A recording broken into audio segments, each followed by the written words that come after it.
ہم آپ سے وعدہ کرتے ہیں کہ اس ویڈیو کے اختتام پر آپ خود کو اورائن اسپیس کرافٹ کے کرو ممبر کے طور پر محسوس کریں گے اور یقین رکھیے آپ کا ایک لمحہ بھی ضائع نہیں ہوگا۔ 6 اپریل 2026 کو اورائن اسپیس کرافٹ چاند کی فار سائڈ کی طرف بڑھ رہا ہے، وہ فار سائڈ جہاں کمیونیکیشنز مکمل طور پر ختم ہو جائیں گی، 40 منٹس کا مکمل بلیک آؤٹ ہوگا، یعنی نہ کوئی سگنل، نہ کوئی آواز اور نہ زمین سے کوئی رابطہ۔ اور اسی خاموشی کے دہانے پر خلابازوں نے زمین کی طرف ایک پیغام بھیجا، اور زمین پر موجود آپ سب لوگوں کے لیے ہم چاند سے آپ سب کو اپنی محبت بھیجتے ہیں، ہم دوسری طرف سے آپ کو دوبارہ ملیں گے۔ ناظرین، یہ وہ لمحہ تھا جب یہ خلاباز زمین سے تقریباً 3 لاکھ کلومیٹر دور تھے اور ان کا یہ پیغام زمین پر 1 سیکنڈ کے ڈیلے کے ساتھ پہنچا، مگر اس قدر فاصلے کے باوجود وہ انسانیت سے جڑے رہے۔ اور شاید یہی وجہ ہے کہ یہ مشن صرف خلا کا سفر نہیں بلکہ ایک انسانی کہانی بھی ہے۔ تو ناظرین، آج ہم دیکھیں گے کہ لانچ سے پہلے اور مشن کے دوران کن اہم سرگرمیوں اور تجربات سے گزر کر اس تاریخی سفر کو ممکن بنایا۔ ناظرین، اس خوبصورت مگر حیرت انگیز سفر کا آغاز 3 اپریل 2023 کو ہوا جب ناسا نے باضابطہ طور پر آرٹیمس 2 مشن کے لیے ان 4 ایسٹروناٹس کے ناموں کا اعلان کیا، اور اسی لمحے سے انسانیت کے اگلے عظیم سفر کی تیاری ایک نئے مرحلے میں داخل ہو گئی۔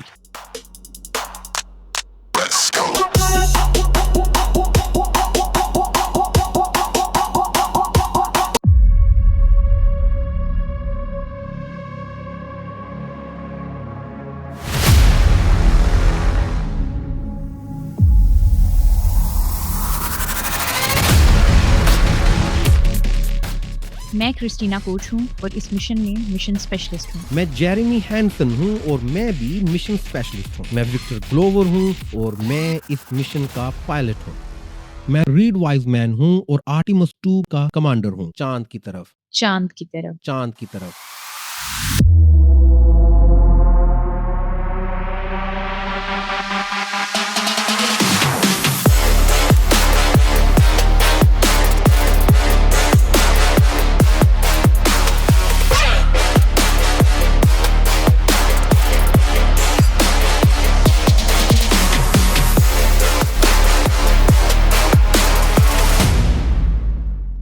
جب میں چھوٹی تھی میرے کمرے میں ارتھ رائز کا ایک پوسٹر لگا ہوا تھا، وہ مشہور تصویر جو اپولو 8 مشن کے دوران لی گئی تھی۔ میرے لیے سب سے حیرت انگیز بات یہ تھی کہ اس تصویر کے پیچھے ایک انسان تھا، ایک ایسا انسان جس کی آنکھ میں وہ منظر دیکھا اور کیمرے میں محفوظ کیا۔ اسی ایک تصویر نے ہم سب کے اپنے گھر یعنی زمین کو دیکھنے کا انداز بدل دیا۔ چاند صرف یہ سوچنے کی علامت نہیں کہ کائنات میں ہماری جگہ کیا ہے، بلکہ چاند سائنس کے لیے ایک روشن مینار ہے۔ خود کو دریافت کی حدوں تک لے جانا ہماری فطرت کا حصہ ہے، یہ انسان ہونے کی بنیادی پہچان ہے۔ ہم آگے بڑھتے ہیں، نئی دنیاؤں کو کھوجتے ہیں تاکہ یہ جان سکیں کہ ہم کہاں ہیں، کیوں ہیں اور کائنات میں ہماری اصل جگہ کیا ہے۔ یہ جستجو دراصل انسان کو مریخ تک لے جانے والے سفر کے ابتدائی قدم ہے۔ آرٹیمس پروگرام اور اس کے مشنز نے انسانیت کے لیے اتنا بڑا اور جرأت مندانہ ہدف مقرر کیا ہے کہ اب دنیا بھر سے قومیں اس میں حصہ ڈالنے کے لیے متحرک ہو رہی ہیں۔ یہ صرف ایک ملک کا خواب نہیں رہا بلکہ پوری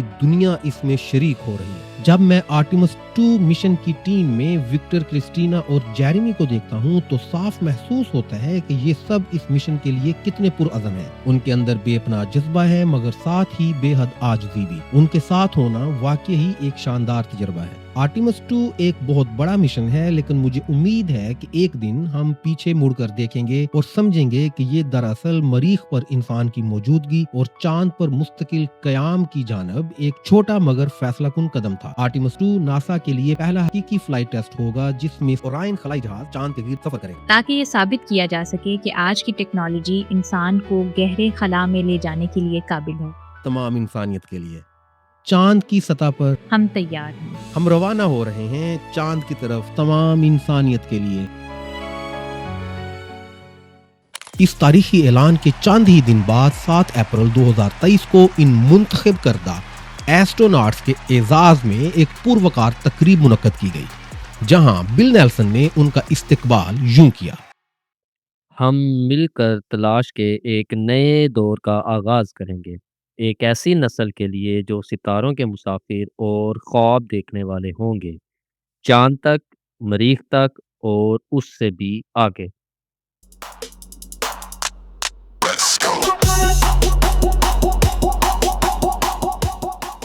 دسمبر 2023 میں امریکہ کی نائب صدر کیملا ہیرس نے خصوصی طور پر آرٹیمس 2 مشن کے کرو ممبر سے ایک آن لائن گفتگو کی، جہاں انہوں نے ان سے یہ جاننا چاہا کہ کس خواب، کس جذبے اور کس جدوجہد نے انہیں اس مقام تک پہنچایا۔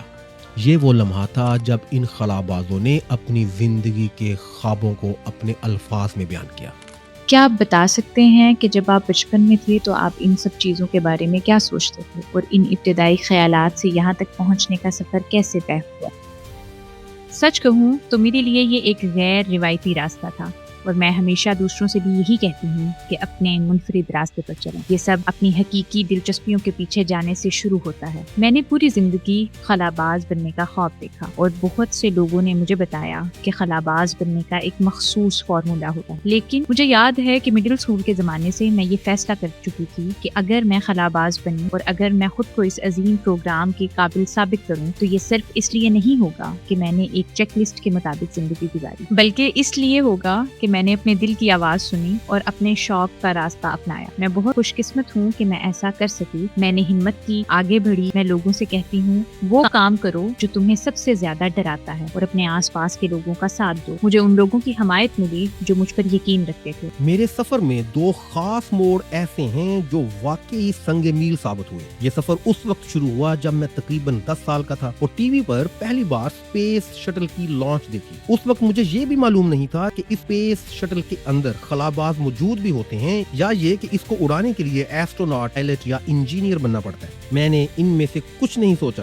میں نے صرف یہ سوچا یہ چیز بہت تیزی سے جا رہی ہے اور میں اسے چلانا چاہوں گا۔ تو پھر جب میں کالج میں نیوی میں شامل ہوا تو میرے والد نے مجھ سے کہا، انجینئرنگ کی ڈگری اور پائلٹ بننے کے بعد شاید تم خلاباز بھی بن جاؤ۔ یہ بات انہوں نے 1997 میں کہی تھی، اور ایک بار پھر یہ ثابت ہوا، حوصلہ افزائی، رہنمائی اور خاندان کی محبت و حمایت انسان کو منزل تک پہنچا دیتی ہے۔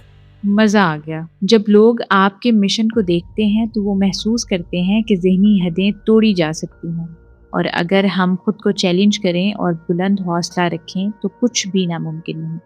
میں آپ چاروں کے انتخاب اور اس شاندار مشن کا حصہ بننے پر بہت خوش ہوں۔ لوگ آپ سب کے لیے بے حد پرجوش ہیں۔ مبارک ہو۔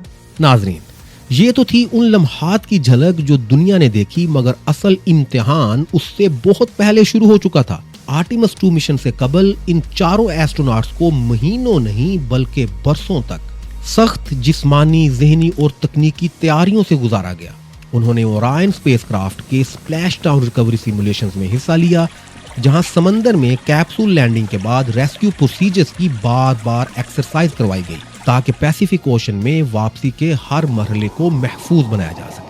اسی کے ساتھ ساتھ انہیں zero gravity, under water emergency drills, isolation chamber sessions, adaptation exercises اور ہائی سٹریس مشن سیمولیشن سے گزارا گیا تاکہ ڈیپ سپیس کے دباؤ میں ان کی مینٹل ریزیلینس کو جانچا جا سکے۔ ناسا کی میڈیکل ٹیمز نے لانچ سے پہلے ان کے مکمل جسمانی معائنے، مسل endurance assessments, cardio vascular test, psychological evaluation, slip monitoring اور ویسٹیبولر بیلنس چیکس کیے تاکہ یہ یقین ہو سکے کہ کیا ان کا جسم اور ذہن خلا کے سخت ماحول کو برداشت کر سکتا ہے۔ مشن کی سخت تکنیکی تیاریوں کے درمیان ایک پہلو ایسا بھی تھا جو مکمل طور پر انسانی جذبات سے جڑا ہوا تھا۔ آرٹیمس 2 مشن کے لانچ سے پہلے ناسا نے کرو ممبرز کو اپنی فیملیز کے ساتھ قیمتی وقت گزارنے کا موقع دیا، کیونکہ ڈیپ سپیس مشن صرف ایسٹروناٹس ہی نہیں بلکہ ان کے اہل خانہ کے لیے بھی ایک جذباتی امتحان ہوتے ہیں۔ یہ لمحات خوشی، فخر اور امید سے بھرے ہوتے ہیں۔ وہ جانتے ہیں کہ وہ تاریخ کا حصہ بننے جا رہے ہیں، مگر اس مسکراہٹ کے پیچھے ایک خاموش سی بے یقینی بھی موجود ہوتی ہے، کیونکہ چاند کے گرد سفر زمین کے لو ارتھ آربٹ مشن سے کہیں زیادہ پیچیدہ اور غیر متوقع ہوتا ہے۔ ہر ملاقات، ہر لمحہ ایک عجیب تضاد اپنے اندر سموئے ہوئے تھا۔ ایک طرف انسان کی سائنسی ترقی کا جشن اور دوسری طرف خلا کی بے رحم وسعت کا احساس، جہاں ایک معمولی غلطی بھی ناقابل واپسی ثابت ہو سکتی ہے۔ اور ناظرین، 1 اپریل 2026 وہ تاریخی دن تھا جب آرٹیمس 2 مشن حقیقت بن کر اپنے عظیم سفر کا آغاز کرتا ہے اور اورائن اسپیس کرافٹ اپنے 4 ایسٹروناٹس کو لے کر زمین کی حدود سے نکلتے ہوئے انسانیت کے خوابوں کی تعبیر کے سفر پر روانہ ہوتا ہے۔ اور اب ناظرین، مشن کے دوران کرو ممبرز کی ان سرگرمیوں، مشاہدات اور تجربات کو دیکھتے ہیں جو انہوں نے اس تاریخی سفر کے دوران انجام دیے۔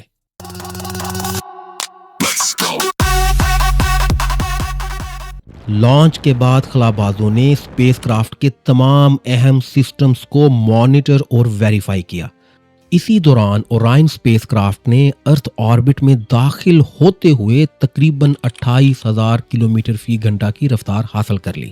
کرو نے کیپسول کو لانچ موڈ سے اسپیس فلائٹ موڈ میں کنورٹ کیا اور مائکرو گریوٹی کے ماحول میں خود کو ایڈجسٹ کرنا شروع کیا، جہاں جسم کو نئے ماحول کے مطابق ڈھالنے کا پہلا مرحلہ شروع ہوا۔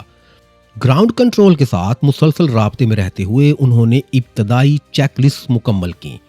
پہلے ہی دن اورائن کیپسول کے اندر ٹیمپریچر غیر متوقع طور پر کم ہو گیا، مگر اس حساس لمحے میں بھی کرو نے کسی گھبراہٹ کے بغیر تھرمل ایڈجسٹمنٹس اور سسٹم ریکیلیبریشنز کو ایگزیکیوٹ کیا۔ اسی دوران تقریباً 51 منٹ بعد کمیونیکیشن گلچ بھی پیش آیا، جب خلاباز زمین کی آواز سن پا رہے تھے مگر مشن کنٹرول ان کی آواز نہیں سن پا رہا تھا۔ لیکن کرو نے مکمل اعتماد کے ساتھ پروٹوکول برقرار رکھا۔ پورے دن ایسٹروناٹس کے درمیان گفتگو مختصر، فوکسڈ اور پیورلی آپریشنل رہی۔ ہر لفظ صرف مشن ایگزیکیوشن کے لیے تھا۔ ناسا کے مطابق پہلا دن جسمانی طور پر سب سے زیادہ ایگزاسٹنگ مرحلہ ہوتا ہے، کیونکہ زیرو گریوٹی، لانچ جی فورسز، ڈسرپٹڈ میلز، اڈیپٹیشن اور انٹرپٹڈ سلیپ سب ایک ساتھ اثر انداز ہو رہے ہوتے ہیں۔ اس تمام دباؤ کے باوجود چاروں ایسٹروناٹس پرسکون، منظم اور پر اعتماد رہے۔